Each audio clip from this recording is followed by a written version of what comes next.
সারা দেশে জমে উঠেছে কোরবানির পশুর হাট। খামারি ও ক্রেতা সমাগমে বাড়ছে বেচাকেনা। চাহিদার তুঙ্গে মাঝারি ধরনের গরু, তবে দরদাম নিয়ে রয়েছে মিশ্র প্রতিক্রিয়া। আর এই বিষয়ে জানাতে চট্টগ্রাম থেকে যুক্ত আছেন সহকর্মী হোসাইন জিয়াদ এবং রংপুরের লালবাগ পশুর হাট থেকে যুক্ত আছেন সহকর্মী মোকাররম হোসাইন। শুরুতেই চলে যাচ্ছি চট্টগ্রামে জিয়াদের কাছে। জিয়াদ, পশুর সরবরাহ এবার কেমন দেখছেন আর নিরাপত্তা নিয়ে কি বলছেন ক্রেতা বিক্রেতারা?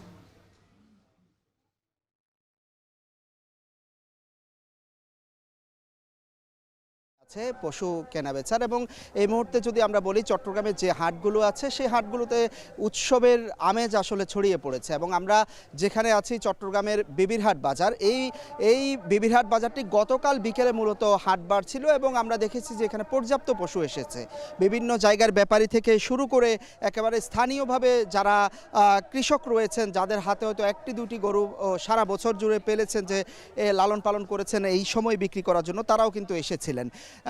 আমরা যেটি দেখতে পাচ্ছি যে কুষ্টিয়া, চাঁপাইনবাবগঞ্জ, রাজশাহী সহ কুমিল্লা এই অঞ্চল থেকেই মূলত চট্টগ্রামের হাটে সবচেয়ে বেশি গরু এসেছে। এবার আমরা গরুর দাম কিছুটা বাড়তি বলছেন ক্রেতারা গতবারের তুলনায়। আমরা যেই গরুগুলো আপনি দেখছেন এগুলো অপেক্ষাকৃত কিছুটা বড় আকৃতির গরু।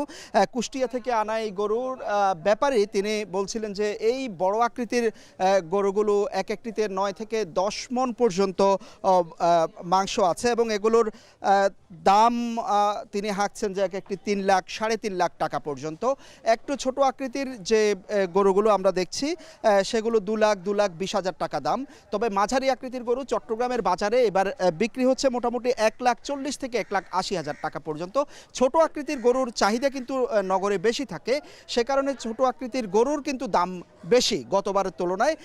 একেবারে 50,000, 52,000 থেকে শুরু করে 70-72,000 টাকা পর্যন্ত ছোট আকৃতির গরু আমরা দেখেছি বাজারে এবং সেগুলো কিন্তু কিনেও নিচ্ছেন। বিশেষ করে চট্টগ্রামে একটি মূল যে বেচা কেনা, সেটি যেহেতু শহরে মানুষ থাকেন, তাদের নিচে বা বাসাবাড়ির নিচে খুব একটা বেশি সময় পশু রাখা যায় না, লালন পালনেরও সমস্যা। সেই কারণেই মূলত আগামী 2 থেকে 3 দিন যে বেচা কেনা, মূল বেচা কেনা, সেটি মূলত শুরু হবে। এখন টুকটাক বেচা কেনা আসলে চলছে এবং এখানে একটি উৎসবের আগে যারা মেয়েকে নতুন বিয়ে দেন কিংবা মেয়েদের বাড়িতে বা বিভিন্ন জায়গায় উপহার পাঠানোর একটি রীতি আছে, সেই রীতি অনুসারে আসলে এখন পশু বেচা কেনা হচ্ছে। যারা কিনছেন তারা মূলত উপহারের জন্য পাঠাচ্ছেন। চট্টগ্রামে এবার প্রাণী সম্পদ কর্মকর্তা বলছেন 8,18,000 পশুর কোরবানির চাহিদা রয়েছে। উৎপাদন হয়েছে চট্টগ্রামে 7,83,000-এর মতো পশু, প্রায় 35,000 পশুর ঘাটতি রয়েছে। তবে তারা বলছেন যে এটি ঘাটতি থাকবে না, কারণ চট্টগ্রামে মূলত উত্তরবঙ্গ থেকে প্রচুর পশু চট্টগ্রামের হাটগুলোতে আসে। তো সেই হিসাবে এবার ঘাটতি খুব একটা থাকার কথা নয়। কোরবানির পশুর হাটের আরো খবর জানতে এবার চলে যাব রংপুরে মোকাররমের কাছে। মোকাররম, আমরা জানছিলাম যে চট্টগ্রামের পশুর হাটের খবর, তো রংপুরে এবার আসলে গরু আর ছাগলের দাম কেমন দেখছেন জানাবেন।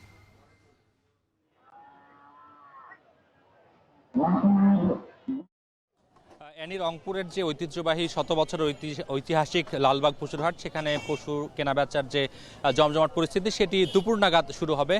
বিভিন্ন গ্রাম অঞ্চল থেকে, দূর দূরান্ত থেকে খামারিরা স্থানীয় যে বাহন, নসিমন, করিমন, ভটভটি বা ছোট পিকআপ, এই বাহনগুলোতে আসলে গরু নিয়ে ইতিমধ্যে হাটে আসতে শুরু করেছেন।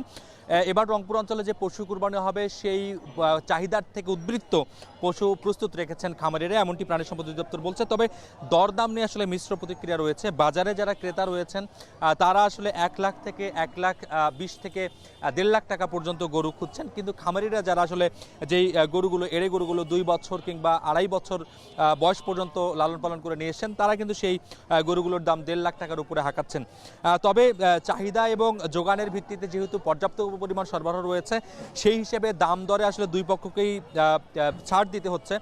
ক্রেতারা আসলে যে ধরনের এড়ে গরু তাদের পছন্দ, যেটার ওজন আসলে মাংস হিসেবে 3 থেকে 4 মণ আনুমানিক, সেটিকে 1,20,000 থেকে 1,30,000 টাকার মধ্যে বিক্রি হচ্ছে। সেই হিসেবে এখন ক্রেতা বিক্রেতাদের মধ্যে যে মধ্যস্থতাকারী আছেন, তারা আসলে গরুর ওজন দেখে মাংসের কেজি হিসেবে গরুর দরদাম নির্ধারণ করে দিচ্ছেন। অর্থাৎ বাজারে যেটি 700 টাকা কেজি দরে মাংস বিক্রি হচ্ছে, সেই হিসেবে গরুর ওজন আনুমানিক কতটুকু হতে পারে সেই তুলনায় দাম তারা আসলে মধ্যস্থতা করে দিচ্ছেন।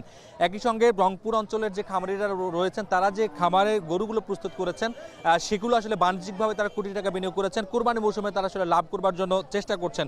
তবে গৃহস্থ পর্যায়ে যারা একটি দুটি গরু বড় করেছেন কোরবানিতে বিক্রি করে লাভবান হবার জন্য, এই বড় বাজারগুলোতে আসলে সেই সমস্ত গৃহস্থ যারা কৃষক পর্যায়ে গরু লালন পালন করছেন তারা আসলে খেই হারিয়ে ফেলছেন। এবং পুঁজিপতিদের হাতে যে কুরবানির বাজারটি চলে যাচ্ছে তার একটি বড় উদাহরণ হিসেবে বলা যায় যে খামারে আসলে যারা একটু অভিজাত শ্রেণীর ক্রেতা তারা খামার থেকে গরু কিনছেন এবং সেখানে লালন পালন করবার জন্য বাড়তি দর দিয়ে খামারিদের কাছেই গরু রেখে দিচ্ছেন, সেটি কুরবানির আগের দিন তারা নিয়ে আসছেন। একই সঙ্গে ছাগল কিংবা খাসির কথা যদি বলি, একটি ভালো মানের খাসি কিনতে আসলে 15 থেকে 25,000 টাকা পর্যন্ত গুনতে হচ্ছে। যারা আসলে ব্যক্তি পর্যায়ে গরুর পাশাপাশি খাসি কুরবানি করেন তারা আসলে 10 থেকে 12,000 টাকার মধ্যে খাসি কিনছেন, কিন্তু যারা কেবলমাত্র খাসি কুরবানি করবেন তারা আসলে 20 থেকে ক্ষেত্র বিশেষে 25,000 টাকা পর্যন্ত খাসি কিনছেন। এবার রংপুরের বিভাগের যে 8 জেলা সেখানে আসলে 15 লাখ পশু কুরবানির চাহিদা রয়েছে। সেই 15 লাখের মধ্যে লালন পালন হয়েছে প্রায় 20 লাখ, সেই হিসেবে 5 লাখ পশু উদ্বৃত্ত থাকবে বলে প্রাণী সম্পদ অধিদপ্তর বলছে। একই সঙ্গে চামড়া, গরুর অন্য যে অনুষঙ্গ আছে, লবণ, সেই হিসেবে আসলে 12,000 কোটি টাকার একটি বাণিজ্যের কথা তারা বলছেন। সেই হিসেবে বলা যায় যে এবার একটা জমজমাট অর্থনীতির একটা আবহ তৈরি হয়েছে কুরবানিকে কেন্দ্র করে। লালবাগের যে পশুর হাটটি আছে এটি মূলত দুপুর থেকে সন্ধ্যা পর্যন্ত জমজমাট চলবে। সেই হিসেবে এখন যে গরুগুলো আসতে শুরু করেছে তাদের জন্য আসলে জায়গায় তৈরি করার কাজ স্বেচ্ছাসেবীরা করছেন। একই সঙ্গে বাংলাদেশ ব্যাংক কর্তৃপক্ষ সহ বিভিন্ন বেসরকারি ব্যাংক জাল টাকা শনাক্ত করার জন্য যে পদ্ধতি তারা তাদের জনবল দিয়েছেন। একই সঙ্গে টাকা জমা রাখার কিছু গ্রুপ তৈরি হচ্ছে, যারা বেশি টাকা নিয়ে আসেন সেই টাকাগুলো জমা রাখছেন। একই সঙ্গে পশু সুস্থ আছে কিনা সেটিও যাচাই বাছাইয়ের জন্য আসলে পশু চিকিৎসক পর্যাপ্ত রয়েছে হাট বাজারগুলোতে। এ নিয়েই ছিল এই মুহূর্তে রংপুরের লালবাগ হাট থেকে কুরবানির পশু কেনা বেচার সবশেষ খবর। কোরবানির বাজারের আরও খবর জানাতে আমাদের সাথে যুক্ত হয়েছেন নাটোর থেকে মাহবুব হোসেন। মাহবুব, হাটের বেচাকেনা এবার কেমন দেখছেন? গতবারের থেকে এবার আসলে বেচাকেনা বেড়েছে কিনা জানাবেন।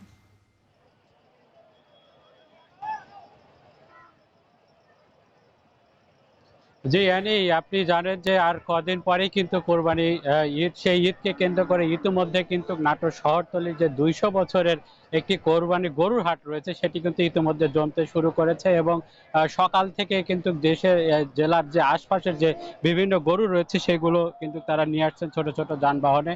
এবং ইতিমধ্যে কিন্তু এই যে 11টা নাগাদ কিন্তু হাটের যে জমজমাট ক্রেতা বিক্রেতাদের যে মিলন মেলা সেটি কিন্তু পরিণত হয়েছে। এবং আমরা হাটগুলো কিন্তু ঘুরে দেখেছি যে এই হাটে যে 4 থেকে 5,000 গরু কিন্তু আজকে আমদানি হতে পারে বলে যে যারা হাট ইজারাদার কমিটি রয়েছে তারা আমাদেরকে জানিয়েছেন। সেক্ষেত্রে কিন্তু আজকে প্রায় 1.5 থেকে 2,000 গরু ক্রয় বিক্রয় হবে বলে এমনটি প্রত্যাশা করছেন। আপনাকে জানিয়ে রাখি যে এই হাটটি একেবারে নাটোর শহরের মধ্যে, যার কারণে যারা পশু কুরবানি করবেন সেক্ষেত্রে কিন্তু তারা আজকের এই সাপ্তাহিক যে হাটটি রয়েছে এটি শেষ হাটবার, যার কারণে আজকে এখান থেকে শহরের মানুষ সহ আশপাশের যারা রয়েছে তারা কিন্তু এখান থেকে ক্রয় করবেন। এবং সকাল থেকেই কিন্তু যে ক্রেতা বিক্রেতাদের যে ভিড় সেটি কিন্তু আমরা দেখতে পাচ্ছি।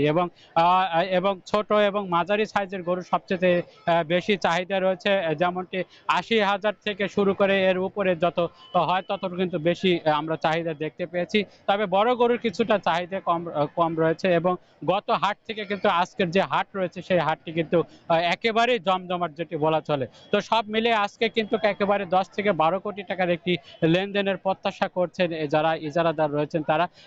আপনাকে যদি একটু জানিয়ে রাখি যে নিরাপত্তার জন্য কিন্তু র্যাব এবং নাটোর জেলা পুলিশ থেকে কিন্তু একটি কন্ট্রোল রুম স্থাপন করা হয়েছে এখানে, এবং জাল টাকার যে শনাক্তকরণ মেশিনও তারা বসিয়েছে। সেক্ষেত্রে যদি কারো কোনো অভিযোগ থাকলে কিন্তু তারা এখানে এসে জানাতে পারছেন এবং আইন শৃঙ্খলার যে সার্বিক পরিস্থিতি সেটি কিন্তু দেখভাল করছেন। তো সব মিলে এটি সময় যতটা গড়িয়ে আসছে হাটটা কিন্তু তত জমজমাট হচ্ছে। তো এ নিয়েই ছিল নাটোর থেকে সবশেষ খবর। দেশের কোরবানির হাটের খবর জানাচ্ছিলেন সহকর্মীরা।